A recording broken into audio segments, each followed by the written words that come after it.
누가복음 1장 49절부터 56절까지입니다. 우리 같이 읽겠습니다. 능하신 이가 큰 일을 내게 행하셨으니 그 이름이 거룩하시며 긍휼하심이 두려워하는 자에게 대대로 이르는도다. 그의 발로 힘을 보이사 마음의 생각이 교만한 자를 흩으셨고 권세 있는 자를 그 위에서 내리치셨으며 비천한 자를 높이셨고 줄이는 자를 좋은 것으로 배부르셨으며 부자는 빈손으로 보내셨도다. 그 종 이스라엘을 도우사 긍휼히 여기시고 기억하시되 우리 조사에게 말씀하신 것 같이 아브라함과 그 자손에게 영원히 하시리로다 하니라. 마리아가 석 달쯤 함께 있다가 집으로 돌아가니라. 아멘.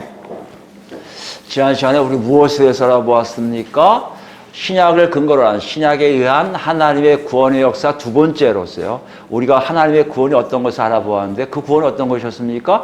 세상의 방식으로는 도저히 이해할 수 없는 오직 하나님의 방식으로 이루어진 구원의 역사라는 것이에요. 그건 무엇을 얘기합니까? 아담의 죄를 통해서 일어난 우리가 경험하고 살고 있는 이 세상이 하나님의 계획 속에는 없었던 것이 사실요. 그것이 만연되어 있고 그 안에서 일어나는 모든 일들이 실제적으로 하나님 나라에서는 존재하지 않은 것들이 많이 있다는 것이에요. 사회에 일어난 불효들이라든지 뭐 권세 있는 자라든지 비천한 자라든지 줄이는 자라든지 부자 모두가 하나님 나라에서는 있을 수가 없는 거죠.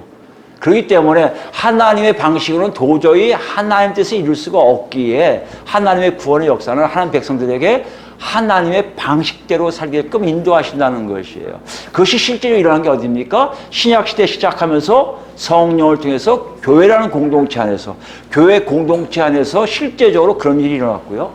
그것이 지금까지도 성령에 이끌려 사는 공동체 안에서는 지금도 일어나고 있다는 것이에요. 그 중심에는 성령님이 계시고요. 그리고 그 성령에 의해서 사는 방식이 하나님의 방식인 걸 알고 그 방식대로 사는 사람들만이 하나님의 웅장한 나라 안에 들어가 있고요.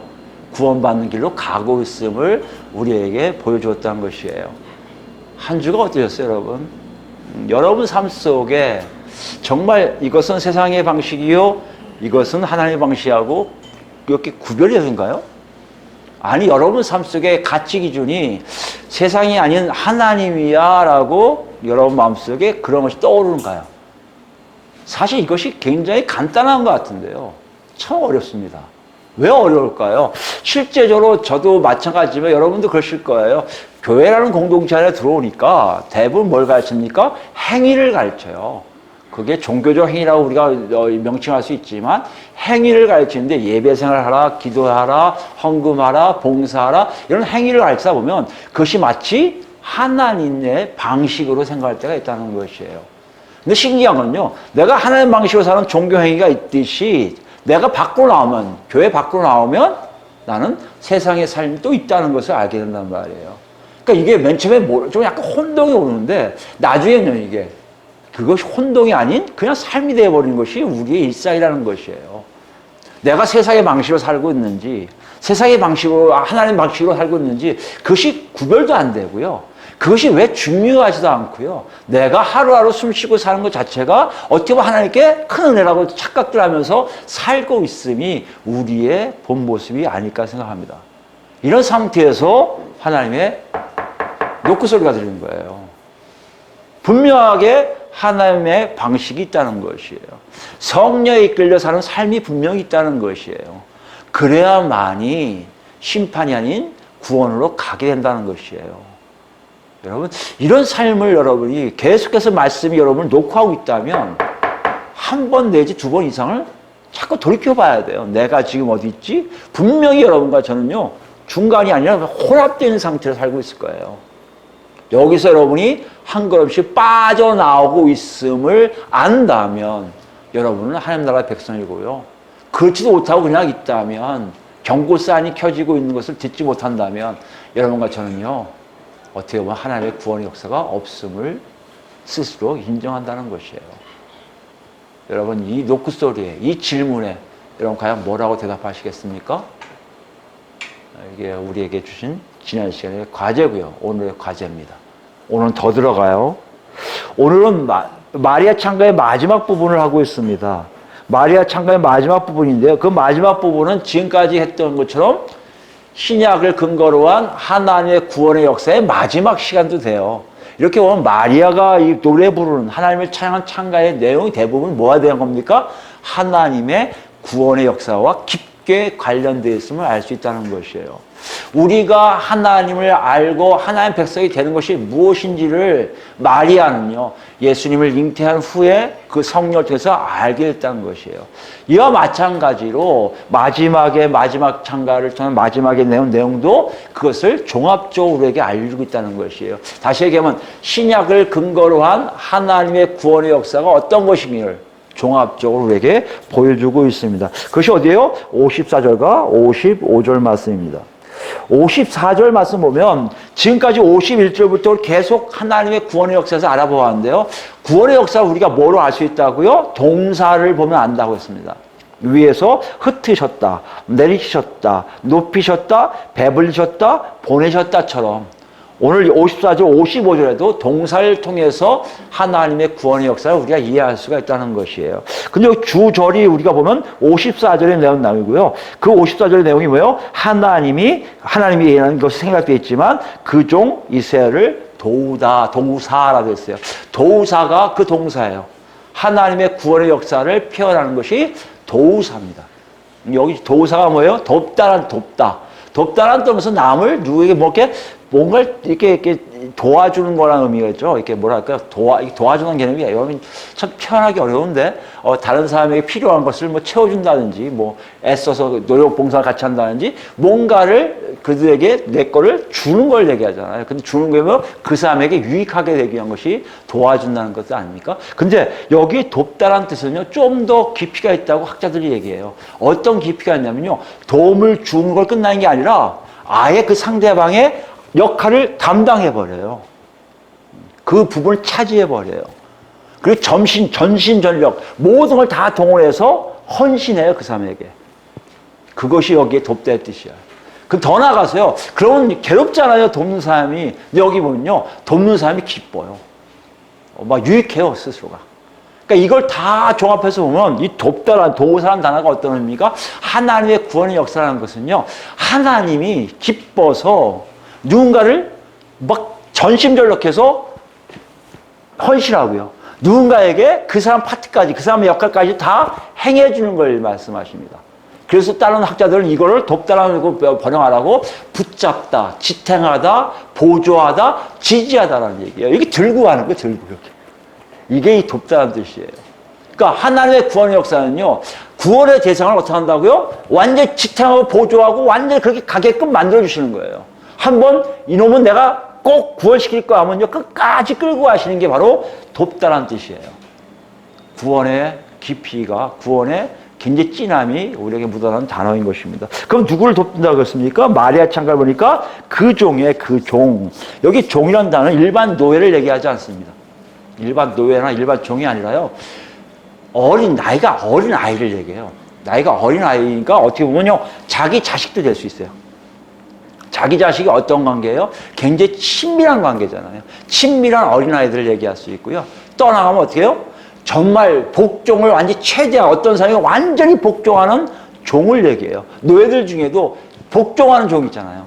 그 종의 단어가 여기 종의 단어예요. 일반 종과 좀 다른 단어입니다. 그러니까 이 종이라는 의미는 뭐예요? 하나님, 여기 그라고 하는 게 누구예요? 하나님의 종이란 뜻이기 때문에 하나님과 굉장히 밀접하고 친밀한 관계가 있는 어떤 사람들을 얘기하고 있어요. 아이와 같기도 하고 그런 노예와 같은 존재를 얘기해요. 근데 여기 누구라고 얘기하고 있습니까? 이스라엘. 지금 하나님의 구원의 역사를 마리아는 누구로 보는 거예요? 그 종 이스라엘을 돕고 계시는, 그 종 이스라엘이 구원이 가고 있는 것이 보니까 지금 심판받고 있고 아직 메시아가 나오지 않은 상태에서 정말 이스라엘이 구원받을까 궁금하고 있는데 분명히 안 거예요. 하나님이 반드시 그들을 구원시키겠다는 것을 알 거예요. 이게 우리가 지난 시간에 저번에 알아봤지만 뭐예요? 남은 자 사상이에요. 남은 자들은 반드시 구원시키겠다고 연결되는 거예요. 어쨌든 간에 그 종 이스라엘을 하나님이 구원시키게 적극적으로 그리고 역동적으로 구원시키겠다는 것을 알게 된 거예요. 이게 신약 시대를 근거로 한 하나님의 구원의 역사라는 것이에요. 여기 보시면 알겠지만 그 당시에 이스라엘이라는 민족이 다 있었나요? 다 있지 않았어요. 유대인들만 존재했어요. 유대인들만. 근데 왜 이스라엘 할까요? 그 종 이스라엘 표현이 우리에게 낯설게 들릴지 모르지만 유대인들, 그 당시 유대인들에게는 매우 친숙한 표현입니다. 이걸 통해서 우리가 더 알 수 있어요. 그 종 이스라엘이 어떤 의미를 갖고 있는지. 이사야서를 가볼까요? 이사야서 41장을 가보시면 그 종이란 표현, 이스라엘, 그 종 이스라엘이 어떤 의미인지를 정확하게 보여줘요. 이사야서 41장 8절부터 보시기 바랍니다. 이사야 선지자를 통해서 하나님이 유대 백성들에게 얘기하는데 뭐라고 얘기하냐면요. 8절에 그러나 나의 종 같은 개념이죠. 나의 종 너 이스라엘이라고 얘기해요. 그 이스라엘 얘기하는 이유가 뭐예요? 내가 택한 야곱아. 야곱이 이스라엘이에요. 여러분 아시죠? 야곱의 이름을 하나님 바꿔주셨는데 그게 이스라엘이라고 바꾼 거란 말이에요. 이스라엘은 뭡니까? 야곱의 후손들을 얘기해요. 어쩌면 여러분 그쪽 이스라엘 얘기는요. 옛날부터 하나님이 구원시키고 작정했던 사람을 택함 받은 사람이라는 것을 정확하게 얘기하고 있어요. 야곱이 갑자기 야곱이 됩니까? 아니요. 하나님이 택했기 때문에 야곱이 돼요. 이스라엘이 갑자기 이스라엘 됩니까? 아니요. 하나님이 택해 주셨기 때문에 이스라엘이 된 거예요. 그 위에 누가 있어요? 나의 벗 아브라함의 자손아. 택함에 대해서 강조하고 있습니다. 나의 종 이스라엘이 그의 종 이스라엘이라고 얘기하는 의미는 하나님과 유대인 관계를 얘기하는데 어떻게 해요? 하나님이 택한 백성들이라는 것이에요. 9절이요. 내가 땅끝에서부터 너를 붙들며 땅 목퉁이에서부터 너를 부르고 내게 이르기를 너는 나의 종이라 내가 너를 택하고 싫어하여 버리지 아니었다 하였노라. 한번 택하셔서 절대 버리지를 아니시겠다는 거예요. 여러분 여기에 그 종이란 표현, 이스라엘이라는 표현, 그 종 이스라엘 표현은 어떤 걸 얘기합니까? 택하시고 버리는 게 아니라 택하시고 끝까지 싫어하지 않고 붙들고 있는 거. 싫어하지 않는 사람은요. 가끔 미워할 수도 있는 상대라는 얘기예요. 꼴보기 싫을 것도 있는 거예요. 그러나 하나님은 버리시지 않겠다는 개념이에요. 그러니까 그렇게 아주 끈끈한 관계를 맺고 있다는 것입니다. 그러니까 10절에 뭐예요? 두려워하지 말라 내가 너와 함께 함이라 놀라지 말라 난 내 하나님이 됨이라 내가 너를 굳세게 하리라 참으로 너를 도와주리라 참으로 나의 의로운 오른손은 너를 붙들리라고 말씀하세요. 이건 뭐냐면 하나님의 의지예요. 하나님의 택한 백성들 하나님과 함께 하겠다는 백성들에게 주시는 하나님의 놀라운 구원의 의지예요. 지금 이것을 그대로 얘기하고 있어요. 자 본문에 오시면요. 본문에 오시면 좀 마리아가 그것을 찬양하고 있어요. 이게 어떤 거예요? 구약적인 개념이 아니에요. 신약적인 개념이에요. 새롭게 하나님이 나가는 역사. 다시 말하면 예수 그리스도의 잉태를 통해서 앞으로 일어날 구원의 역사를 얘기하고 있다는 것이죠. 그 역사가 뭡니까? 하나님에서 택함을 받았고 하나님과 밀접한 관계에 있는 사람들에게 하나님의 구원은요. 반드시 그를 꽉 붙들어서라도 구원으로 가게 하시겠다는 것이에요. 이게 구원의 역사의 놀라움이에요. 이게 마지막으로 우리의 마리아 창가 속에서 하이라이트로 보여주는 내용이에요. 그렇다면 여러분, 누가는 지금 그의 독자들에게 뭘 얘기하고 있습니까? 그 마리아가 체험한 그 놀라운 구원의 역사심을 너희들 좀 맛보고 있냐는 것이에요. 반드시 신약의 백성들도 그렇게 하시겠다는 거거든요. 네가 택함 받았고 네가 지금 붙들려 있냐고 지금 묻고 있다는 것이에요. 그게 하나님의 구원의 역사라는 것이에요. 그럼 우리 어떻습니까? 여러분이 붙들려 있나요? 한국교회가 갖고 있는 간증의 내용을 보면요. 구원이 어떤 것인가 좀 바뀌어 있음을 알 수 있어요. 과거에 제가 처음 예술 영접했을 때 90년대마도요. 정말 간증하는 사람들은요. 눈물 없이 간증을 하지 않아요. 하나님의 놀라운 사랑과 하나님 나를 만나주심으로 내가 어떻게 변화된 걸 얘기해요. 기쁨과 평안, 그 후에 이 안에서 애통함, 내가 왜 이렇게 살았는지 막 몸서리쳐가면서 내가 그땐 나쁜 놈이었지 이렇게 회개까지 할 수 있는 게 간증이었거든요. 근데 요즘 간증은 그런 내용이 없어요. 마치 그냥 설교를 통해서 목사님을 통해서 그 교회 공동체 사람들 통해서 내가 많이 위로받았습니다. 내가 편해졌습니다. 그래서 내가 여기 열심히 다닙니다. 이게 간증이에요. 하나님과 예수님과 성령님이 사라져 있어요. 그런 역사의 그런 간증을 하다 보니 구원이 뭔지를 잘 몰라요. 구원이 뭔지 모르니까요. 사람들이 그냥 교회만 나오면 구원이 있다고 착각들 해요. 여기에 더 나아가서요. 교회가 또 그렇게 가르쳐요. 모르는 거 알려줄게. 그래서 뭐요? 성경 공부를 굉장히 빵빵하게 합니다. 성경 공부는요, 옛날 90년대, 아니 80년대, 옛날 과거 우리 선배들 때보다는요, 정말 신학교 수준이에요. 지금 웬만한 교회에서 행하고 있는 그 성경 공부를 딱 지금 하잖아요? 과거로 내려가서 하잖아요? 그러면 그분들은 다 신학교에서 배우는 내용들이에요. 그만큼 성경 공부 수준은 많이 달라졌어요. 근데 신기한 게 뭔지 아십니까? 그러다 보니까 지식적으로 쌓는 사람들이 많이 생겼어요. 지식적으로 쌓으니까요, 머리로 쌓으니까 모든 사람들이 다 착각들을 하기 시작해요. 내가 하나님을 만났다고 착각을 해요. 아니까. 머리에서 다 알려주니까. 그러다 보니 내가 하나님에 대한 구원의 역사가 뭐냐면 예수 그리스도의 십자가 죽으심이 나에게 그대로 왔고요. 성령이 나한테 계셔서 성령도 인격적으로 있기 때문에 내가 선택해서 이 자리에 와서 이렇게 살고 있습니다라고 얘기한다면 나는 마치 구원받은 자라고 모든 사람이 인정한다는 것이에요. 근데 본문은 그렇습니까? 그렇지 않다니까요. 하나님의 존재가 분명히 나타나 있어요. 하나님의 존재가 어떻게 나타납니까? 구원받은 백성들을 꽉 잡는다니까요. 잡고 움직이세요. 잡고 흔드세요. 근데 우리는요, 이게 정말 흔드는 건지, 잡고 같이 가는지, 자꾸 오해가 돼, 이 안에서요. 머릿속에 헷갈려요. 내가 아는 것 같은데, 내가 저 들었는데? 저거 내가 아는 내용이야. 나 성경에서 봤어. 그렇기 때문에 나는 알겠지 하고 있는데요. 실제로 나한테 그런 붙잡고 가시는 하나님의 모습이 보입니까? 보이지가 않아요. 가까운 예로요, 지난 시간까지 했던 구원의 모습들. 첫 번째, 교만한 자들이 흩어진다고 했어요. 우리가 이렇게 내 교만이 빠져나가는 것을 체험한다? 이게 굉장히 추상적으로 느껴져요. 실제적으로 하나님이 함께하는 자, 하나님이 붙잡고 있는 자, 하나님 빼세요, 정말. 너 이거 교만이었어. 알게 하세요. 그러면 그것 때문에 살지 않으려고 몸부림치는 자기 자신을 발견하게 된다는 얘기예요. 세상의 방식이 아니라 하나님 나라 방식에 살아야 돼. 이걸 모른다고요? 알아요. 세상의 방식을 살면요, 마음이 불편해요. 그게 누가 하시겠어요? 내가 잘나서요? 아니요. 하나님이 붙잡고 있는 증거라는 얘기예요. 그 붙잡고 있음에 의해서 내가 달라지고 있단 말이에요. 여러분 뭘 얘기합니까? 하나님의 구원의 역사는 분명하게 마리아가 체험했듯이 누가가 그 독자들에게 얘기하고 있는 것처럼 지금 당장 하나님 실제 역사를 통해서 각자 구원받은 사람들이 알게 된다는 것이에요. 근데 저희 한국교회, 아니 우리를 보자고요. 긴가민가 하잖아요. 내가 구원받은 것 같은데? 나 구원 안 받았다면 짜증나. 왜? 내가 열심히 교회 생활했는데. 나 한 번도 예배 빠진 적 없어.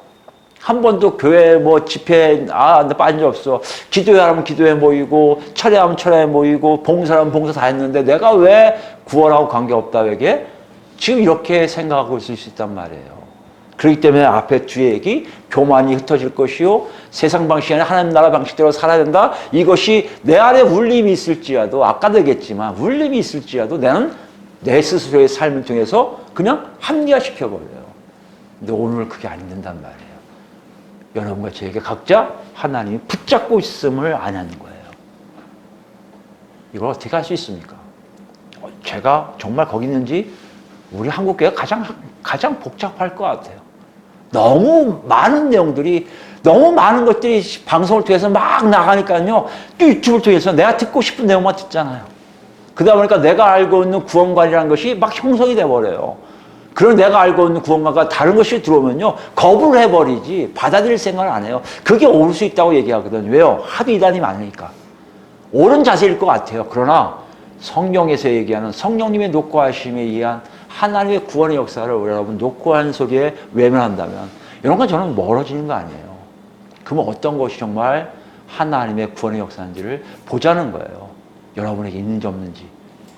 여러분 정말 있습니까? 어떻게 알아요? 그거 어떻게 할 수 있어요? 오늘 본문은 그것의 답을 제시하고 있다는 것이에요.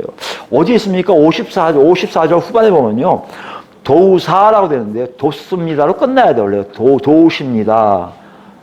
도우시다. 이렇게 끝나요. 왜요? 긍휼히 여기시고 기억하시던 또 하나의 서술형이 나오는데 많은 번역본이 그렇게 나오고 있습니다. 그러나 헬라어 성경을 보면요. 여기 뒤에 긍휼히 여기다는 말이 없고요. 그냥 부정사, 투부, 우리가 얘기하는 부정사였죠. 분사가 있고 부정사가 있고 여러 가지 있잖아요. 부정사로 나오는 게 있어요. 그게 뭐냐면 기억하다예요. 기억하다. 기억하다 투부정사예요. 이걸 뭘 수식하냐면요. 앞에 돕다를 수식해요. 그러니까 기억하기 위해서 돕는 게 아니라 기억하시기 때문에 도와요. 그래서 학자들은 원인적 부정사라고 표현하고 있습니다. 기억하시기 때문에 돕는 거예요. 이게 한 줄로 연결할 수 있어요.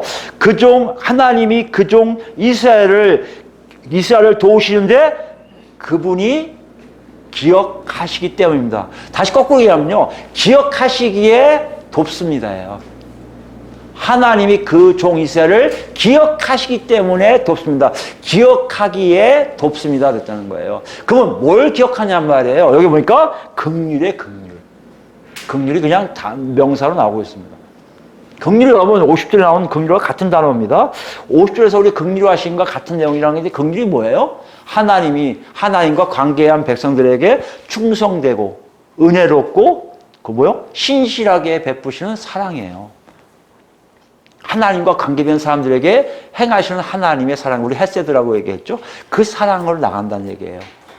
그걸 지금 얘기하고 있단 말이에요. 그러면 긍휼을 기억하셔서 돕는다? 하나님이 그 종 이스라엘을 이해가 안 되잖아요. 긍휼을 어떻게 기억해? 그거 어떻게 된다는 얘기예요. 그게 55절에 설명으로 나오고 있습니다. 여기 보시면 알겠지만 우리 조상에게 말씀하신 거 같이가 되는데 원래 성경은 뭐뭐처럼 뭐뭐같이라고 헬라어 성경에 먼저 그게 나와요. 기억하시는데 뭐처럼요? 우리 조상에게 말씀하신 것 같은 것처럼 기억하신다는 거예요. 이해되시겠습니까? 우리 조상들, 위에 올라간 조상들에게 분명히 하나님 말씀하세요. 말씀하시는데 그 말씀하신 내용처럼 긍휼을 기억하셔서 도와주신다는 거예요. 여기 보면 알겠지만 뭐와 같다는 거예요? 우리 조상 중에 특히 누굴 얘기해요? 특히 얘기하고 있어요. 학자들 말에 여러 가지 있지만 간단히 얘기하면 우리가 이대로 얘기하면 아브라함과 그 자손에게 영원이라는 뜻이 되어 있어요. 이 영원이라는 뜻이 뭐냐면 사실은 그때까지라는 의미예요. 영원이라는 것이 아이온해갖고 영원성을 나타내는 것의 단어이기 때문에 영원이라는 표현이 되는데 어떻게 보면 그때까지예요. 그때라는 건 뭐예요? 계속해서예요. 계속해서 말씀하신단 말이에요.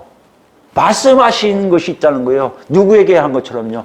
아브라함과 그 자손에게요. 그러면 계속 말하기 때문에 기억돼요. 계속해서 하신다는 얘기예요.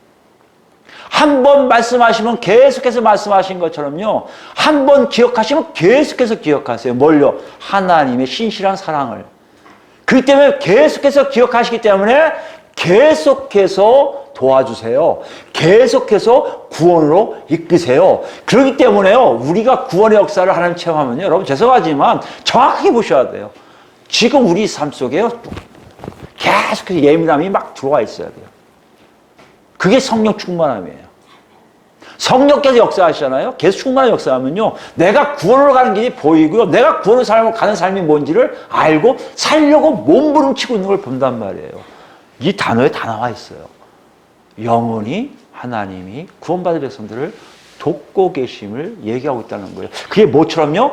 계속해서 조상들에게 특히 아브라함과 그 자손에게 말씀하신 것 같은 내용이 있다는 거죠. 그거 한번 봅시다. 어떤 말씀을 하셨길래 긍휼을 기억하시는 거하고 연결되고 있는지. 그거 알기 위해서 올라가요. 창세기로 가보세요. 창세기 17장이에요. 4절부터 볼까요?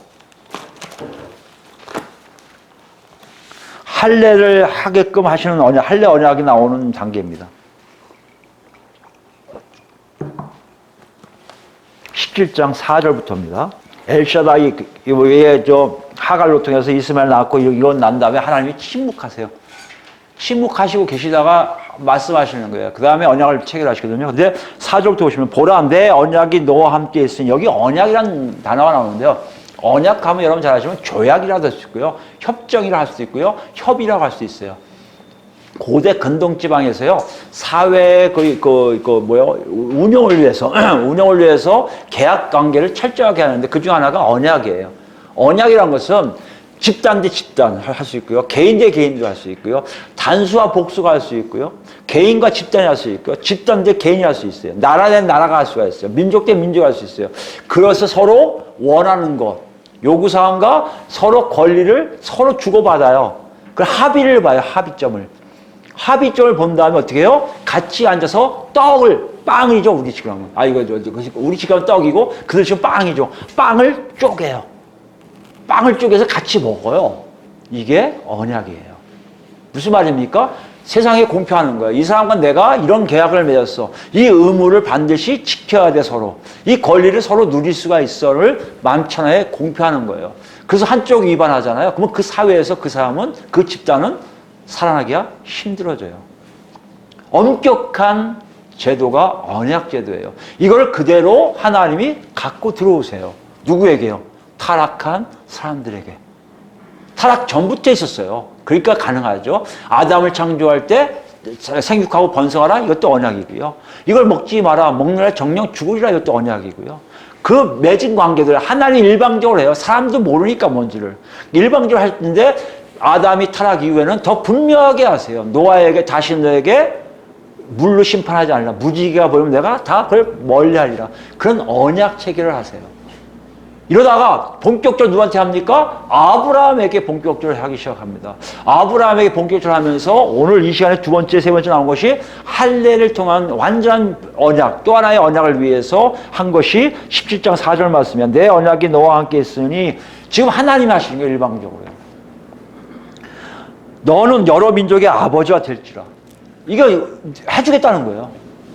반드시 지켜야 돼요. 언약이라는 단어가 나오면요, 누가 될지는 간에 반드시 지켜야 돼요. 근데 신기한 거는요, 사람들은 지키지 않았어요. 그러나 하나님은 한 번도 안 지키신 적이 없어요. 그게 바로 긍휼이에요. 하나님 충성되고 신실하시고 은혜로우신 헤세드의 역할이에요. 역사예요. 하나님은 그걸 기억하세요. 뭘 기억하시는 거예요? 말씀하신 걸 기억해요. 언약 맺은 걸 기억하시는 거예요. 내가 쟤하고 약속했지. 이게 인간이 이해하려고 하시는 거예요, 여러분. 하나님도 그러신가 봐. 나도 그래. 아니요. 하나님이 우리에게 이해하라는 거예요. 인간도 살다가 모르면, 기억나, 기억하지. 나는 다 기억하고 계시다는 얘기, 하나님은 한 번도 놓치신 적이 없다는 얘기예요, 결론적으로 하면. 그게 언약이에요. 근데 여기 뭐라고 하는 거예요? 여러 민족의 아버지가 되게끔 만들어주시겠다는 거예요. 그래 뭐요? 이제 후로는 내 이름을 아브라함이라 하지 아니하고 아브라함이라 하리니 이는 내가 너를 여러 민족의 아버지가 되게 함이니라. 내가 너로 심히 번성하게 하리니 내가 내게서 민족들이 나게 하며 왕들이 내게로부터 나오리라. 어떻게 하는 거예요? 지금 애가 하나도 없고 이제 이스마엘 하나 남는데 하나님이 번성하게 하시겠다는 거예요. 아담에게 명령하신 것 같이. 이제 니들 못하냐? 내가 직접 할게. 이것이라군요. 타락하고 난 다음에 그게 안 되니까 하나님이 하시겠다는 일방적인 선언이에요. 번성하게 하시겠다는 거예요. 그 다음 뭐요? 7절 보세요. 내가 내 언약을 나와 너 및 내 대대 후손 사이에 세워서 영원한 언약을 삼고 너와 내 후손의 하나님이 되리라.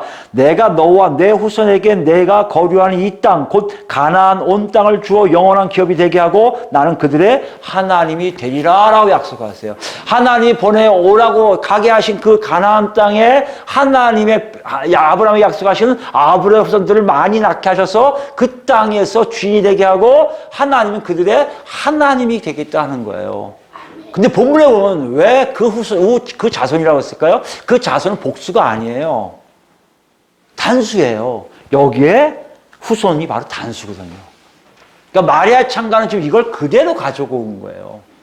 아브라함과 그 자손 누구예요? 이삭이잖아요. 이스마엘이 아니잖아요. 누구예요? 야곱이잖아요. 그래서 아브라함의 하나님, 이삭의 하나님, 야곱의 하나님 뭡니까? 하나님을 직접 만나서 하나님부터 언약을 받은 사람들이란 뜻이에요. 이렇게 얘기하면 지금 얘기하시는 우리 조상들에게 말씀하신 내용들, 그건 뭘 얘기합니까? 하나님의 언약이에요. 하나님이 먼저 행하신 말씀이세요. 약속이세요. 반드시 지키겠다고 의무사항으로 만드신 내용들이란 말이에요.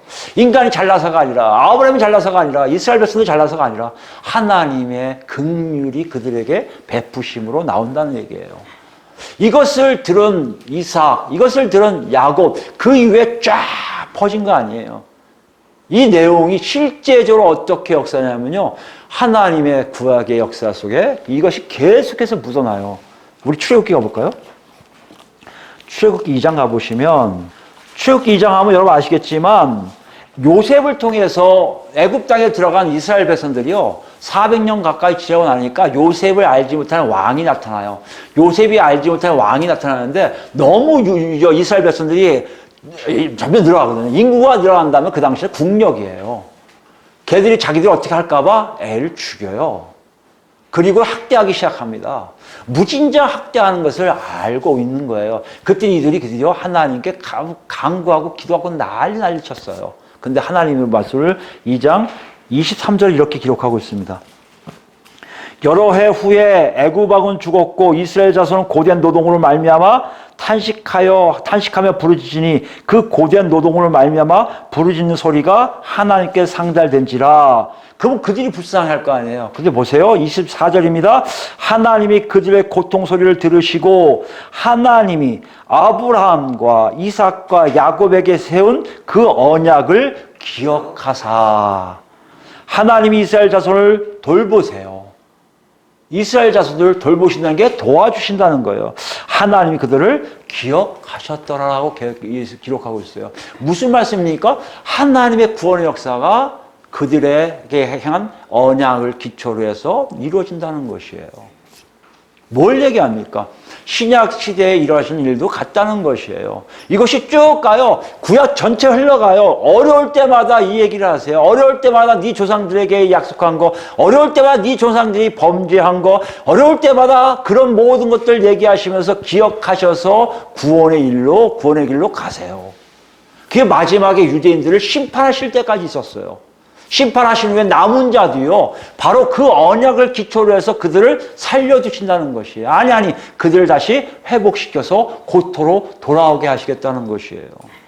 마치 우리가 생각하는 모든 것들에 있어서 실제적으로 이 언약의 역사가 계속해서 일어나고 있다는 것이에요. 여러분 한번 생각해 보세요. 이 언약이 언제였습니까?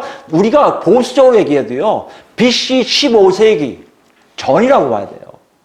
그쯤이에요. 왜요? 출애굽한 게 BC 1446년 가까이 됐으니까 BC 15년 전으로 본단 말이에요. 400년 치니까요. 그러니까 그 세월 따지면 BC 1440년 18세기, 거의 19세기 된단 말이에요. 보수적으로 얘기하면. 근데 요즘 현대인들 자유시장처럼 걷다 앞당기겠죠. BC 7, 8세기를 하지만 어쨌든 간에요. 그 언약이 계속해서 마리아 창가까지 들어가 있다는 것이에요. 이게 뭘 얘기합니까? 하나님은요, 한 번 말씀하신 거 반드시 지키시는 분이라는 얘기예요. 구원의 역사는요, 하나님에 의해서 나오는데요. 하나님의 이 놀라운 언약, 이 놀라운 약속 지킴에 의해서 지금까지 인류는 구원받고 있다는 것이에요. 이게 여러분과 저에게 있는지 보라는 거예요. 어떻게 알 수 있을까요? 우리 삶 속에 보면요, 사실 에스겔서나 이렇게 보면요, 나중에 이게 어디까지 가요? 메시아까지 들어가요. 메시아까지 들어가서 지금까지 연결되는 거 보는데 마리아가 그걸 발견하잖아요. 근데 생각해 보세요. 마리아 입장에 생각하면요, 어떤 얘기 생각합니까? 이 구원의 역사는요, 유대인에게만 해당돼요. 왜 보세요? 아브라함의 자손들이니까. 아브라함과 약속의 언약의 이삭과 야곱을 기억하시고 그 자손들을 구원하시는 거 아니에요. 근데 여러분과 저는 아브라함 자손이에요? 엄밀히 따지면 아니에요. 이렇게 여러분과 저는요, 그 말씀에 해당이 안 돼요.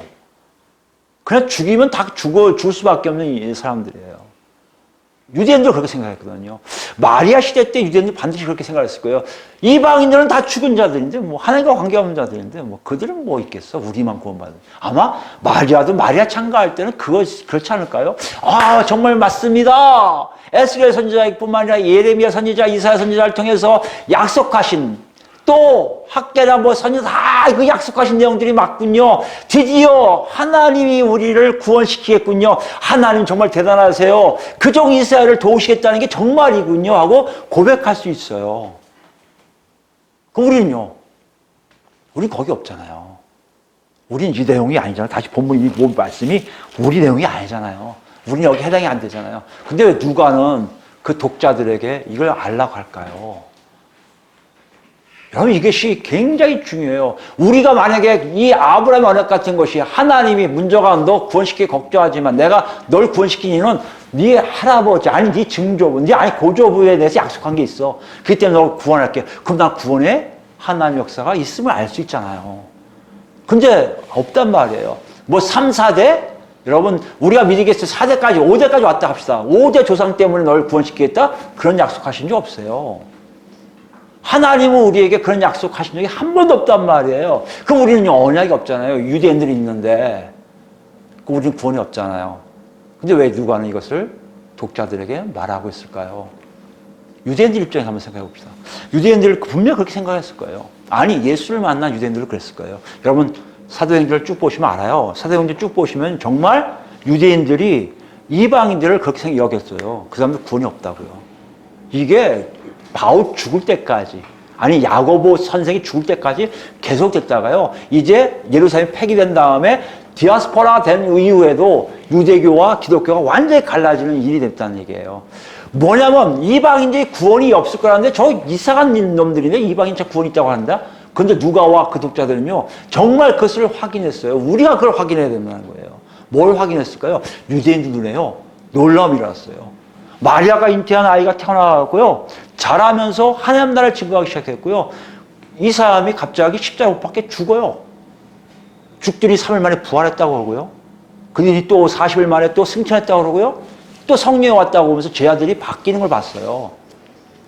이들이 볼 때 이방인이 아닌 유대인들이 정말 회복의 역사가 일어났구나. 에스겔서 37장에도 보면 다윗 왕이 일어나서 회복시킨다는 내용이 나오거든요. 그러니까 이 사람들 신난 거예요. 정말 메시아가 와서 우리를 구원시켰네. 정말 우리에게는 하나님 역사가 있어. 야, 역시 하나님이 언약의 하나님이셔. 언약을 끝까지 지키신 분이야 했는데 보니까요 이상한 일이 일어난 거예요. 이들이 복음 전하는 이방인들도 똑같은 일을 당하는 거예요. 하나님의 사랑을 그대로 받는 거예요. 유대인들이 깜짝 놀랐어요. 받아들이고 싶지 않은 사람은 계속 배척했을 거예요. 근데 베드로 같은 사람들은 실제 눈에 본 거예요. 가서 고넬료에게 복음을 전하니 고넬료에게 임하는 성령이 자신들에게 임하는 성령과 똑같은 거예요. 여기엔 놀래 자빠진 거예요. 그리고는 성령에 의해서 하나님께 점점 나가면서 하나둘 알게 된 게 뭐예요? 놀라운 일이 펼쳐진 거예요. 그 예수가 어떤 일을 한지를 이 사람들이 눈으로 본 거예요. 그게 어딨습니까? 히브리서 가볼까요? 히브리서 8장이에요. 히브리서 8장 6절 말씀이에요. 그러나 이제 그는 더 아름다운 직분을 얻으셨으니 그는 더 좋은 약속을 세우신 더 좋은 언약의 증보자시라. 뭐요? 예수님은 더 아름다운 직분을 가졌고요. 더 좋은 약속을 세우신 자예요. 그게 무슨 말이에요? 7절 보세요. 첫 언약이 무음하였더라면 둘째 것을 요구할 일이 없었으려니. 와, 그래서 첫 언약이 뭡니까? 아브라함에게 하셨던 분이 아니라 신의 산 언약을 얘기해요. 신의 산. 신의 산 언약을 제대로 했으면 이건 다 필요가 없는 건데요. 그 언약을 제대로 지키지 않아요. 하나님은요, 여러분 아시겠지만 그 언약이 왜 영원히 가냐면요. 말씀하시면 다 이루세요. 번성하게 하시고 있잖아요. 지금도 번성하게 하고 있잖아요. 아담에게 약속하신 거 그대로 이루어지고 있어요. 노아에게 한 거 아직 물홍수 안 하세요. 불의 심판만 와요. 절대 안 하세요. 한 번 말씀하시고 그대로 다 이루어져요. 아브라함에게 하신 말씀은 이루어지고 있죠. 그 다음에 뭐요? 또 다윗에게 한 약속 메시아를 통해서 이루어지고 있죠. 점점 다 이루어지고 있는 역사가 일어나는 거예요. 그 언약을 다 얘기하고 있어요. 히브리서는 누굴 얘기합니까? 유대인들이 본 예수를 만난 유대인들이 그 유대인들에게 예수를 증거하고 있는 책이 히브리서거든요. 여기 보면 뭐라고 얘기합니까? 너희들 알고 있는 신의 산 모세의 언약은 끝났다는 거예요. 이미 다 성취했다는 거예요. 성취해서 더 이상 그것이 우리에게 통제할 능력이 없다는 거예요. 그럼 누구 때문이냐? 바로 예수 그 한 분 때문이라는 것을 얘기하고 있단 말이에요. 히브리서 기자를 계속 볼까요? 8절입니다. 그들의 잘못을 지적하여 말씀하시되 주께서 이르시되 볼지어다 날이 이르니 내가 이스라엘 집과 유다의 집에 더불어 뭐요? 새 언약을 맺으리라. 예레미야서 31장 내용을 얘기해요. 새 언약이 이루어지는 걸 얘기해요. 누굴 통해서요? 예수님을 말씀하면서 새 언약을 얘기하고 있다는 거예요. 뭘 얘기합니까? 주께서 이르시기를 이 언약은 내가 그들의 열조의 손을 잡고 애굽 땅에서 인도해내던 날에 그들과 맺은 언약과 같지 아니하도다. 그들은 내 언약 안에 머물러 있지 아니하므로 내가 그들을 돌보지 아니하노라. 무슨 말씀이에요? 위배한 자들을 하나님이 심판하였음을 얘기해요. 뭐요? 신의 새 언약은 끝났다는 것이에요.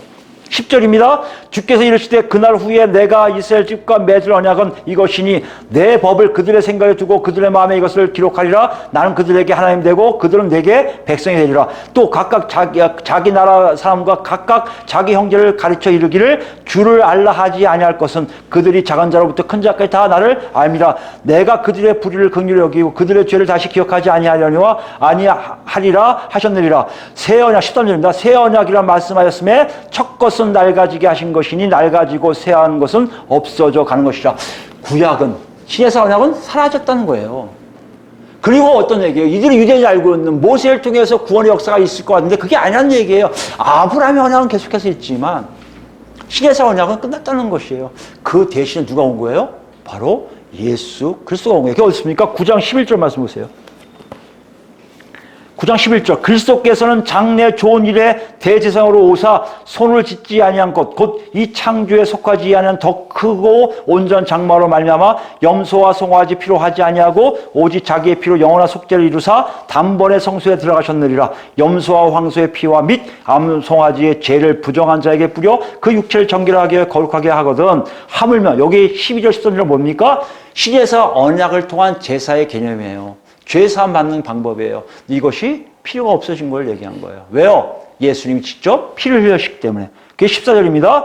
하물며 영원하신 성령으로 말미암아 흠없는 자기를 하나님께 드린 그리스도의 피가 어찌 너희 양심을 죽은 행실에서 깨끗하게 하고 살아계신 하나님을 섬기게 하지 못하겠느냐. 무슨 말이에요? 예수 그리스도의 희생이 새 언약을 펼쳐주셨다는 것이에요. 그렇다면 우리가 구원받는 자라면 지금 하나님의 구원의 역사가 언약을 기초로 하고 있다면 우리의 언약은 뭐예요? 바로 예수 그리스도의 죽으심과 부활되심과 승천하셔서 성령 오게 하심에 대한 약속의 표가 바로 언약이라는 거예요. 이것을 여러분이 갖고 있으면, 이것이 여러분 안에 정말 언약으로 남아있다면, 체결이 있다면, 사인이 있다면, 어떻게 사인하냐고요? 나중에 보지만 여기서 약간 얘기하죠. 성령에 의해서 재물 바쳤듯이 성령이 우리 안에서 사인하게 된단 말이에요. 그 사인이 이루어지면 여러분과 저는 뭐요? 언약을 갖게 되는 거예요. 어떤 언약이요? 이스라엘 백성들이 갖고 있는 게 아니라 신의 새 언약이 아니라 완전히 새로운 게 뭐예요? 새 언약, 예수 그리스도를 통한 하나님의 구원의 역사가 있을 것이라고 약속하신 그 약속을 우리가 그대로 받게 되어 있다는 것이에요. 여러분, 우리가 그런 존재예요. 이방인인데 어떻게 유대인처럼 구원을 받을 수 있습니까? 하나님이 놀랄 일을 베푸신 거예요. 하나님이 당신 아들을 죽게 하셔서 또 부활시키셔서 승천하게 하셔서 성령을 보내주심으로 이방인들도 다 구원을 받게 하셨다는 거예요. 그게 어디 있습니까? 15절 마지막 읽으면 이렇죠. 이로 말미암아 그는 새 언약의 중보자시니라고 했잖아요. 새 언약의 중보자세요. 새 언약을 위해서 오신 분이세요. 그분을 통해서 새 언약이 이루어졌음을 안다는 것이에요. 여러분 나 예수 안 믿기 때문에 모르겠는데요. 모를 수 있어요. 괜찮아요. 그러나 역사 사실이에요. 그분이 오셔서 죽었다가 부활하셔서 이미 올라와서 성령이 오신 그 사건이 안다면 이미 이것은 그분이 새 언약의 중보고요. 새 언약은 지금도 펼쳐지고 있다는 것이죠. 언제부터요? AD 한 30 몇 년? 그때부터 지금까지 계속해서 21세기 거의 2000년 이상을 펼쳐지고 있다는 것이에요. 2000년 가까이를. 여러분 그 세월을 한번 생각해 보세요. 거기에 여러분과 제가 있어요. 우리 조상 잘 만나서 아니요? 내가 아버지가 목사라 아니요? 여러분 삶 속에 누구요? 예수 그리스도의 그 피가 내 언약이 된 거예요. 그것이 여러분이 온다면 여러분 분명히 여러분 삶에 하나님과 약속을 체결하신 거고 하나님 여러분을 끝까지 보호하시고 구원으로 인도하실 거예요. 이것을 지금 묻고 있는 거예요. 누가는. 도우신다는 게 그 얘기예요. 네가 예수 그리스도의 희생에 대한 역사, 새 언약의 중보자로서의 역사하심을 네가 믿는다면, 언약 체결됐다면 너는 반드시 하나님께서 너를 붙잡고 이끌어 가심이 나올 거라는 얘기예요. 이제 28절 보시면요. 9장 28절 보면요. 이거의 결정판이 뭐예요? 아직 완성이 안 되는데요. 이와 같이 그리스도도 많은 사람의 죄를 담당하시러 단번에 들으신 바 되셨고 구원에 이르게 하기 위하여 죄와 상관없이 자기를 바라는 자들에게 두 번째 나타나시리라. 무슨 말이에요? 이제 하나님 예수 그리스도를 바라는 자들이 뭐요? 하나님의 백성이었다는 게 여기 보시면 알겠지만 읽다 말았네. 읽다 말 15절 중요한 거 있었네요. 죄송합니다. 15절 다시 오세요. 중요합니다. 새 언약의 중보자시나고 뭐요? 이는 첫 언약 때 범한 죄 속량하려고 주구사 부르심을 입은 자로 하여금 부르심을 입었다는 얘기예요. 하나님께서 콜링했단 말이에요. 어떻게 알 수 있어요? 예수가 보여요. 예수의 피가 내 사함을 위해서 흘리신 피인 걸 알게 돼요. 이게 하나님의 언약의 체결의 모습이에요. 여러분과 제가요, 정말 내가 구원인지 없는지를 먼저 알려면요, 간증해야 하려면요, 그 피의 역사함이 나를 뒤집어 놓은 걸 알아야 돼요. 내가 바뀌었음을 알아야 돼요. 내가 부르심을 받았기 때문에 그렇게 된 걸 알아야 돼요. 내가 교회 나와서 선택했기 때문에 내가 목사님 설교를 들었기 때문에 내가 받겠다? 아니요. 하나님이 여러분 각자를 부르심을 알아야 돼요. 그 부르심에 합당하게 한 게 뭐예요? 예수 그리스도의 놀라우신 사함의 피예요. 죄 사함을 하기 위한 피 흘리심이 나한테 있음을 알아요. 어떻게 알아요? 내가 하나님 아버지를 만나게 돼 있어요. 아버지를 부르게 돼 있어요.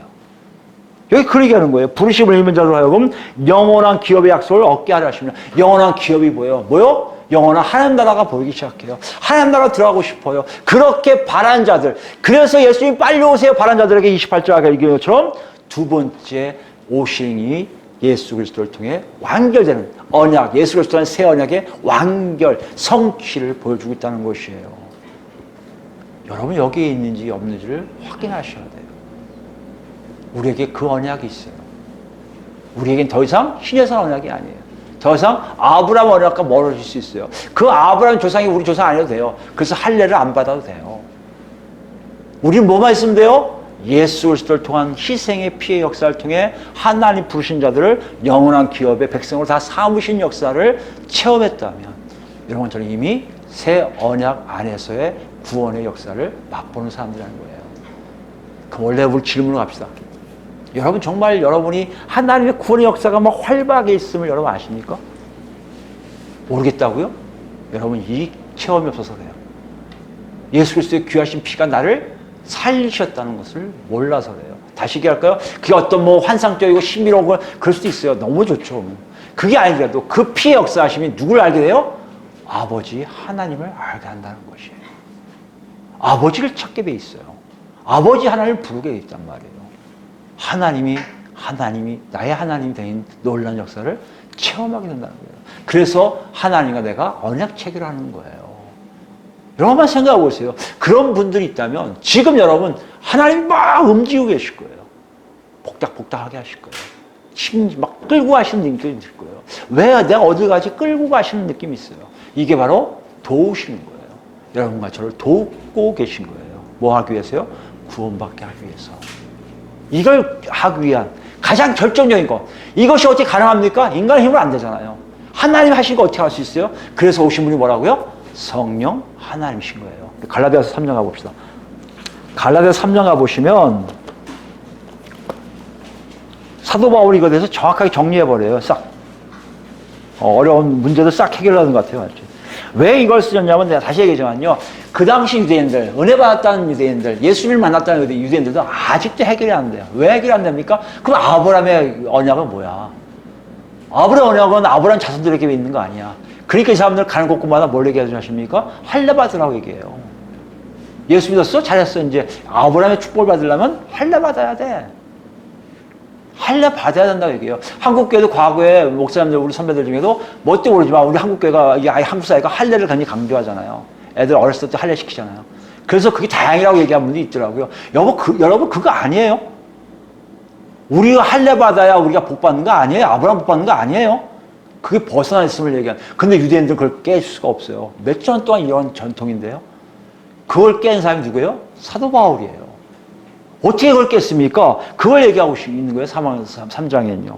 갈라디아 3장 1절 보세요. 어리석도다 갈라디아 사람들아, 예수 그리스도께서 십자가에 못 박히신 것이 너희 눈앞에 밝히 보이거늘 누가 너희를 깨더냐. 여러분 십자가 못 박히신 건 너희 눈앞에 밝히 보인다는 게 무슨 말이에요?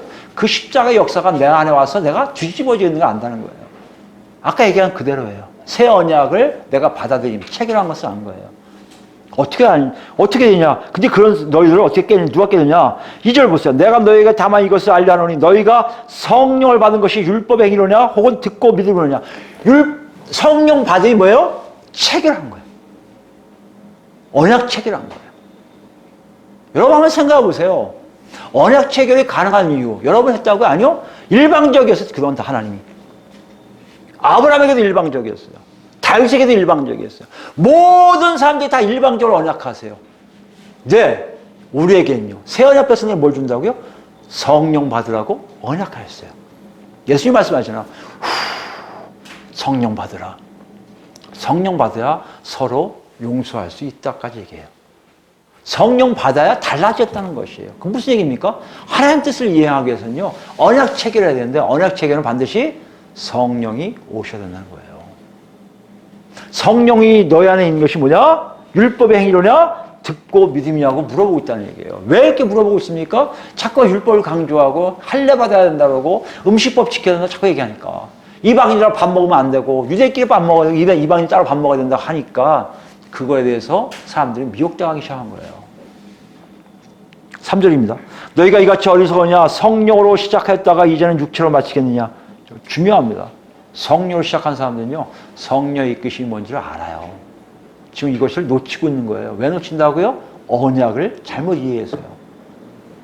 한국교회가 자꾸만 아브라함을 얘기하고 있는데요. 그 아브라함이 우리에게 뭔가를 주겠다. 그거 이해는 되지만 율법을 잘 지키고 우리에게 복이 올까? 아니라는 얘기예요. 그건 이미 끝난 역사예요. 그렇지 않다는 것을 보여주고 있어요. 4절입니다. 너희가 이같이 많은 괴로움을 헛되이 받았느냐? 과연 헛되냐? 너희에게 성령을 주시고 너희 가운데 능력을 행하신 이의 일이 율법의 행위에서냐? 듣고 믿음에서냐? 자꾸 얘기하는 거예요. 그 다음에 아브라함을 얘기해요. 아브라함이 하나님을 믿음에 그것을 그에게 의로 정하셨다 함과 같으니라. 그런즉 믿음으로 말미암은 자는 아브라함의 자손일 줄 알지어다. 할례 받아서 아브라함의 자손이 아니라 이런 하나님을 제대로 믿는 믿음이 아브라함의 자손이라는 거예요. 사도 바울이 이 관점은 이거예요. 사도 바울의 관점은요. 아브라함이 언약 체결할 때 뭐요? 믿음을 통해서 언약 체결한 거예요. 이제 아브라함이 아니라 아브라함이야. 예, 알았습니다. 아브라함을 할게요. 그 다음 뭐라고 했어요? 그거 믿었어? 나 믿어? 할례 받아. 당장 할례 받아. 그랬더니 당장 할례 받았거든요. 할례가 중요한 게 아니라 뭐가 중요한 거예요? 하나님을 믿고 따름이 중요한 게 순종이 중요한 거예요. 그 믿음이 중요했던 거예요. 사도 바울은 그걸 얘기해요. 할례를 통해서 자손이 되기 때문에 복 받은 게 아니라 아브라함이 복 받은 것은 바로 그 믿음이라는 거예요. 처음부터 가나안 땅에 올 때부터 시작해서 계속해서 믿음으로 행한 아브라함의 행적에 의해서 복을 받은 것이지 할례 받았기 때문에 한 것이 아님을 보여줬다는 것이에요.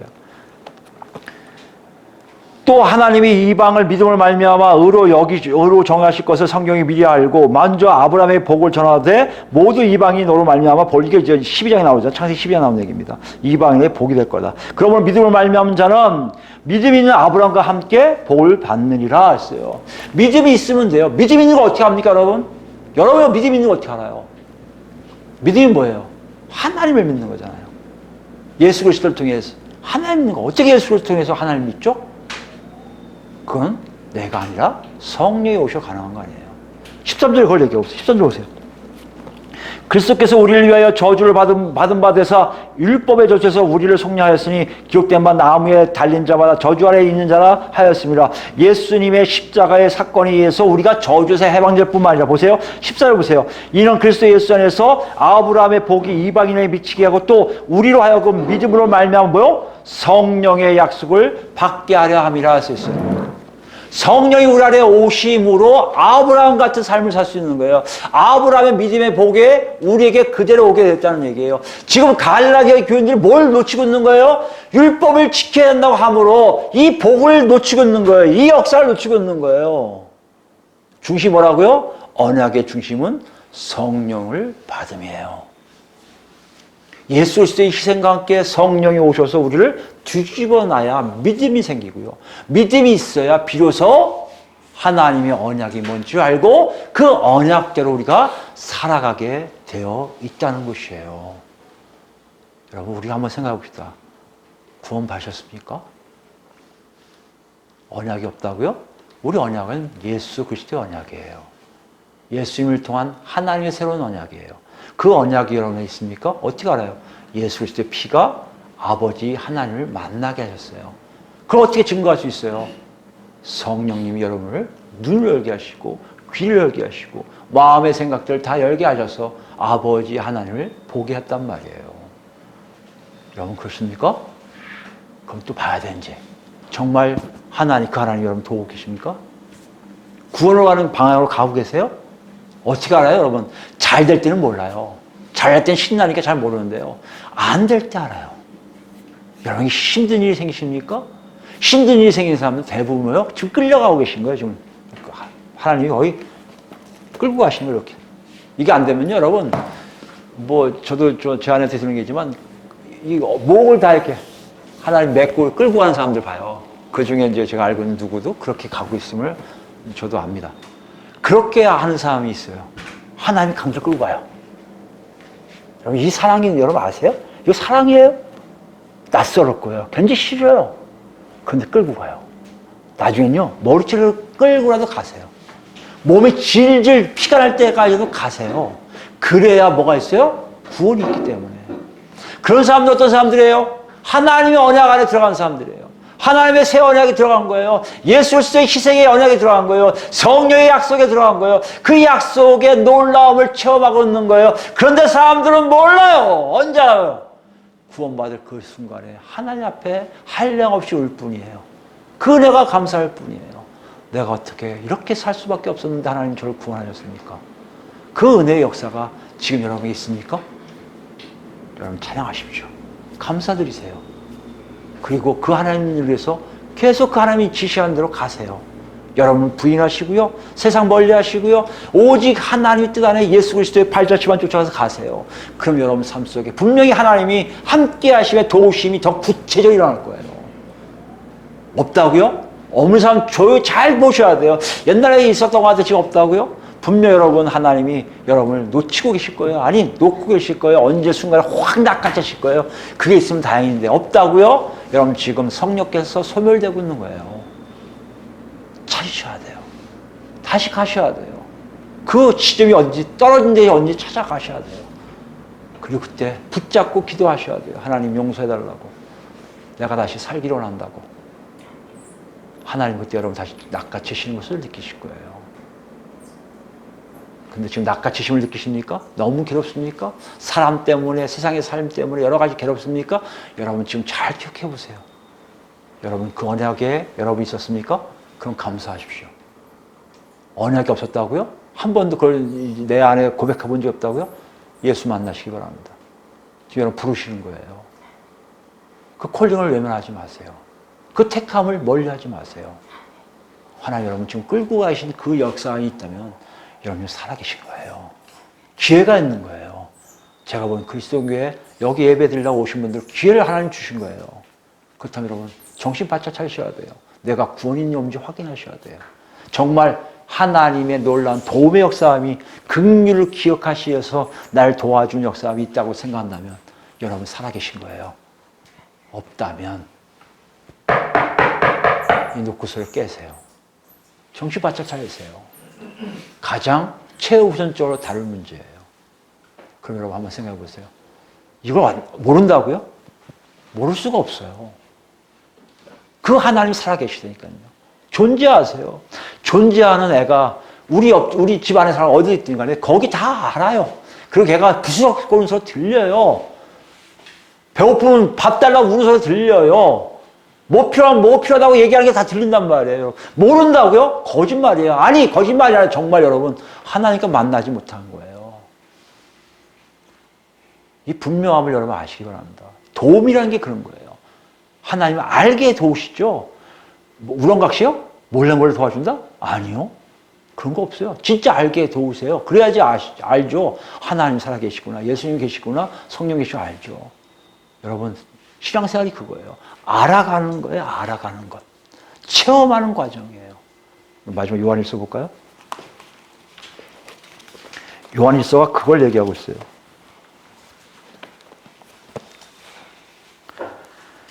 요한일서 1장 보시면요. 1장 1절부터 봅니다. 태초부터 있는 생명의 말씀에 관하여는 우리가 들은 바요, 눈으로 본 바요, 자세히 보고 우리 손으로 만진 바라. 이거요, 요한 사도니까 예수님을 실제로 받고 만지고 다 했을 거 아니에요. 이걸 왜 얘기했을까요? 살아계신 걸 맞다는 얘기예요. 실제 하신다는 걸 얘기하는 거예요. 이 생명이 나타내신 바 된지라 이 영원한 생명을 우리가 보았고 증언하여 너에게 전하노니 이는 아버지와 함께 계시다가 우리에게 나타나신 바 된 이시니라. 예수님이 그들 앞에 나타나 성육신하셔서 함께 공생애를 하신 것을 얘기하는 거예요. 그 이상이에요. 부활한 것을 봤어요. 부활하신 후에 성령을 통해서 이분의 음성까지 들었던 사도들이에요. 실제 사건을 얘기하는 거예요. 3절 보세요. 우리가 보고 들은 바를 너에게도 전하면 너희로 우리와 사귐이 있게 하려 함이니 우리의 사귐은 아버지와 그의 아들 예수 그리스도와 더불어 누림이라. 사귀고 있는 것이 교제라는 의미가요. 서로 누리는 거예요. 서로 관계하는 거예요. 하나님을 여러분 믿는다면 하나님의 언약을 통해 내가 구원받는 삶을 정말 낚아채을 안다면 여러분 이 낚아채을 느껴진다면 죄송하지만 여러분 분명히 알고 있어야 돼. 목이 걸리든지요. 나도 모르게 힘이 나갖고 막 걸어다닐 수 있고요. 그런 힘이 여러분한테 있는 거예요. 무속인들이 얘기하는 것을 우리가 좀 기울여보면 기분 나쁜 얘기일 수 있지만 무당들이 힘이 난다는 거 아니에요. 무당들은 힘이 난다는 거예요. 그 악한 영들에 의해서. 하물며 선한 영이신 하나님의 존재가 왜 그런 일이 없겠습니까? 우리 삶 속에 분명하게 우리를 만지시고 계심이 확연하다는 거예요. 그 확연함이 뭐요? 구원의 길로 인도함이 분명하게 나타난다는 것이에요. 악함이 아니라 선함으로 하나님의 평화로운 그 샬롬의 세계로 자꾸 우리를 끌고 가심이 보인단 말이에요. 그게 누림이에요. 4절입니다. 우리가 이것을 쓰면 우리의 기쁨이 충만하게 하랍니다. 기뻐요. 그러세요. 나 예수 만난 사람은 기쁠 수밖에 없어요. 애통하면서 기뻐요. 평안하기 때문에 기뻐요. 5절입니다. 이거 우리가 오해하는 내용인데 잘 들으셔야 됩니다. 우리가 그에게서 듣고 너희에게 전하는 소식이 이것이니 하나님의 빛이시라. 그에게는 어둠이 조금도 없으시다는 것이니라. 만일 우리가 하나님과 사귐이 있다 하고 어둠 행하면 거짓말하고 진리 행하지 아니함이거든. 이거 왜 얘기한다고요? 분명하기 때문에 그래요, 여러분. 나 하나님 믿어 해놓고요. 어둠의 거짓 삶, 악한 삶을 산다? 거짓말하고 있는 거예요, 여러분. 착각하고 있는 거예요. 내가 많이 알고 있기 때문에 하나님 누구신지 알고 있기 때문에 내가 뭘 하고 있기 때문에 봉사하고 있기 때문에 내 직분이 뭐기 때문에 착각하지 마세요. 여러분 여러분 삶에 하나님이 빛에 거하시는데 어둠에 있다. 여러분 죄송하지만 하나님은 뭘 모르는 거예요. 그런 사람들을 하나님이 질질 끌고 가신다는 얘기예요. 그게 언약의 표정이에요. 과거에서는 내가 끌려다녀요. 살고 있다는 얘기예요. 지금 그 얘기하는 거예요. 내가 아무것도 안 하고 악한 짓을 하는데 하나님 가만히 계시네. 나는 그래서 살아있나. 착각하지 마세요. 하나님 내버려 두실 수 있어요. 아니면 좀 이따 여러분 심하게 끌고 가실 거예요. 7절 그가 빛 가운데 계신 것 같이 우리도 빛 가운데 행하며 우리가 서로 사귐이 있고 그 아들 예수의 피가 우리를 모든 죄에서 깨끗해. 보세요. 빛 가운데 있어야 우리 죄가 깨끗해져요. 우리 죄가 나가는 걸 알아요. 우리가 더 이상 하나님에 위반되지 않고 하나님 뜻 안에 살고 있음을 알아요. 여러분 이거 분명한 얘기란 말이에요. 이게 그냥 뭐 신학적으로 얘기하면 되죠. 아니라니까요. 사실적으로 요한사도가 얘기하는 거예요. 우리 삶 속에 진정한 빛 가운데의 교제가 있다면 우리 안에 성령 충만함으로 하나님 뜻대로 살고 있다면 우리 죄가 더 이상 우리를 억어하지 못함을 분명하게 안다는 얘기예요. 만일 죄가 없다고 말하면 스스로 속이는 것이요 또 진리가 우리 속에 있잖아요. 이거 죄가 없다는 얘기 뭐예요? 죄는 없어. 그런 게 어디 있어? 하고 산다면 잘못되고 있는 거예요. 빛 가운데 살아야 성령 충만하게 살아야 죄가 없어짐을 알 뿐이지 내가 갖고 있는 죄가 사라지고 있지는 않다는 거, 없어진 건 아니라는 거예요. 여러분 이게 어떤 건지를 얘기하실 거예요. 분명하게 죄가 있다 없다를 내가 정한 게 아니라 하나님으로부터 알게 되는 거야. 하나님 만난 자는 죄가 있으면 아는데 신기한 게 하나님과 교제함으로 죄가 사라지고 있다는 것이에요. 그게 9절이에요. 만일 우리가 우리 죄를 자백하면 그는 미쁘시고 의로우사 우리 죄를 사하시며 우리를 모든 불의에서 깨끗하게 하실 것이요 만일 우리가 범죄하지 아니었다 하면 하나님을 거짓말하는 이로 만드는 것이니 또한 그의 말씀이 우리 속에 있지 아니하리라. 우리 삶 속에 고백하게 된다는 게 뭡니까? 하나님을 만나서 내 안에 죄가 깊게 있음을 알아요. 그 죄를 인정할 수밖에 없어요. 하나님 맞으십니다. 저는 죄덩어리네요. 죄만 자득하고 있네요. 하고 고백하다 보면요. 점점 하나님이 그걸 빼주세요. 그것이 도우시는 거예요. 그것이 적극적으로 행하시는 거예요. 그것이 우리를 구원시키는 놀라운 역사 현장이란 말이에요. 이 일을 지금 우리가 체험하고 있어야 돼요. 그러려고 지금 신약시대를 여신 거고요. 그러려고 예수님 오신 거고요. 그러려고 성령께서 역사하신 거란 말이에요. 여러분, 우리 자신을 보셔야 돼요. 너무 많은 게 내가 알고 있는 지식이 나를 마치 체험한 걸 착각하지 마시고요. 실제적인 체험이 없으면 가만히 계세요. 그리고 그 하나님께 간청하세요. 그 하나님의 인도하심을 기다리세요. 그러면 그 하나님이 서서히 여러분에게 오셔서 끌고 가시든지 위로하시든지 일로 가라고 지적하시든지 하나님의 손길의 역사하심이 분명히 있다는 거예요. 지금 이제 강한 손으로 팔을 펼치사 하는 군의 역사가 있다니까요. 마리아는 그걸 본 거예요. 우리도 볼 수 있잖아요. 누가는 우리에게 얘기해요. 너희도 봐야 된다는 거예요. 우리도 봐야 되잖아요. 지금 보고 계십니까? 못 본다고요? 구원이 아직 우리에게 점점 멀어지고 있는 거예요. 오늘 이렇게 놓고 하세요. 이 놓고서 여러분 정신 차리시고요. 내가 지금 어디 있는지 확인하셔서 내가 구원의 삶을 갖고 있는지 아직 못 만났는지 구원의 삶을 역행하고 있는지를 정확하게 알아셔서 빨리 하나님 방식으로 하나님을 두려워하는 자로 하나님을 높이는 자로 내 안에 교만이 빠져가는 것을 체험하는 자로 그래서 하나님께 영광 드리는 우리 모두가 되기를 예수 이름으로 축원드립니다. 기도하시겠습니다. 하나님 아버지 감사합니다. 오늘 주신 말씀 속에 우리를 봅니다. 우리 마음속에는 정말 우리가 구원에 대해서 아무 걱정도 없는 줄 알았습니다. 교회 나와서 교회 생활하고요. 예배 빠지지 않고 기도도 하고 헌금도 하고 봉사도 했기 때문에 우리에게는 하나님의 역사가 늘 있다고 착각하고 살았습니다. 근데 오늘 주신 말씀 속에 우리 안에 하나님의 놀라운 언약, 예수 그리스도를 통한 새 언약의 역사가 없으면 그런 일이 없다고 하십니다.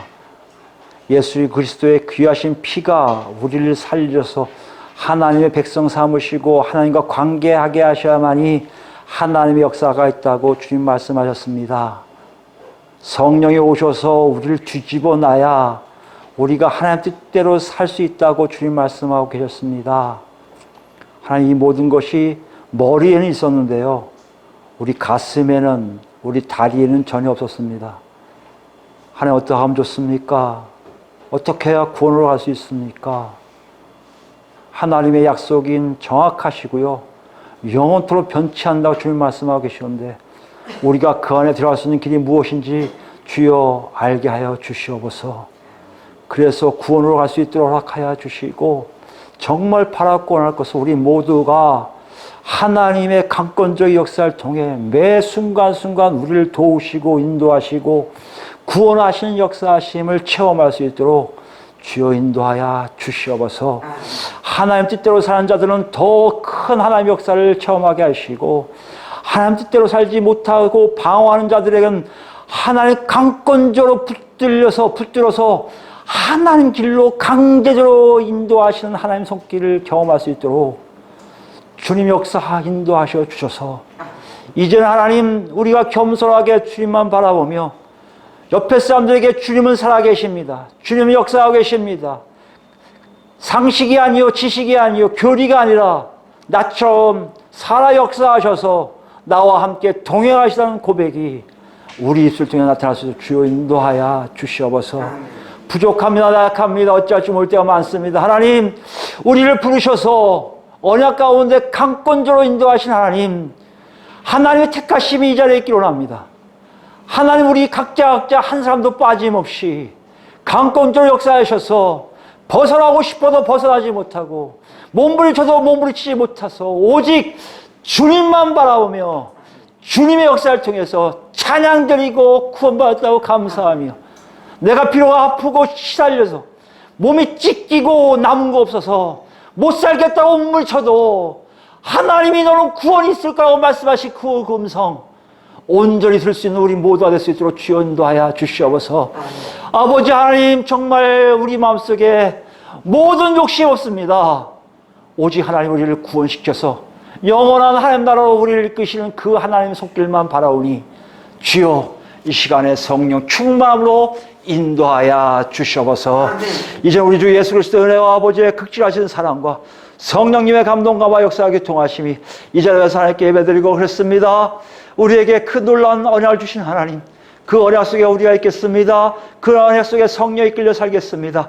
하나님의 구원하심을 맛보겠습니다. 정말 도와주세요 하는 성도들 머리 위에 지금부터 영원토록 함께 하시기를 간절히 축원하옵나이다.